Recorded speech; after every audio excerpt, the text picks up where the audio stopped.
is going on, Internet? My name is Stephen Fleming and welcome to my Wednesday show. For those of you guys just tuning in for the first time, this is the show where I talk about all the stuff that I thought was interesting from the last couple of days. That being said, let's jump into our first headlines of the day. A group of young female Israeli soldiers are in trouble for what is being called unbecoming behavior, which basically means that they took a bunch of pictures of themselves posing half naked with assault rifles and in uniform and helmets and stuff like that. Normally something like this is not much of a problem, but these women unfortunately fell prey to the classic mistake of putting photos on the internet. If you put photos of yourself half naked on the internet, you're gonna have a bad time. My next story comes from Domino's Pizza, who just tested out a drone pizza delivery system. They're calling it the Domicopter, or Domicopter. I'm not exactly sure how you pronounce it.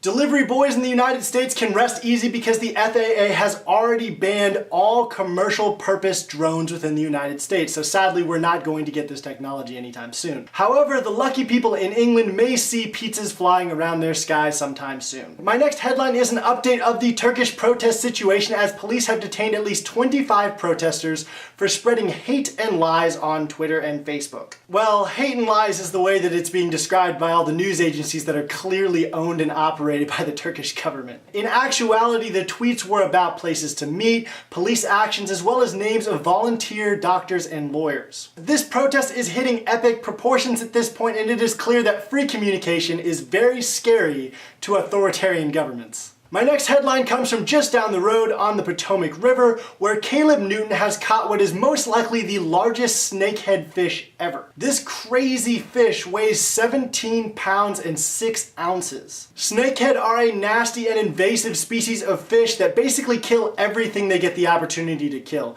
So thank you, Caleb, for taking that thing out of my river. My next headline comes out of China, where a 66-year-old man went to the hospital complaining of abdominal swelling and then found out he was a woman. As it turns out, the man had an ovarian cyst and had somehow spent the last 66 years without noticing that there was something drastically different about his/her body. The Chinese man has decided that since he's spent so much time living as a man, he's just gonna go ahead and not change anything and just live the rest of his life the way he wants to as a man. My last headline of the day comes from Brazil, where a hospital has teamed up with DC Comics to come up with a new way to help children cope with their cancer treatments. The project involves these custom-made superhero-themed IV covers for the children's chemotherapy bags, as well as custom-made comic books. The comic books are fairly normal, but they also depict the superheroes using this superhero formula to recover from their own traumatic events. Doctors believe that this new project will help calm their young patients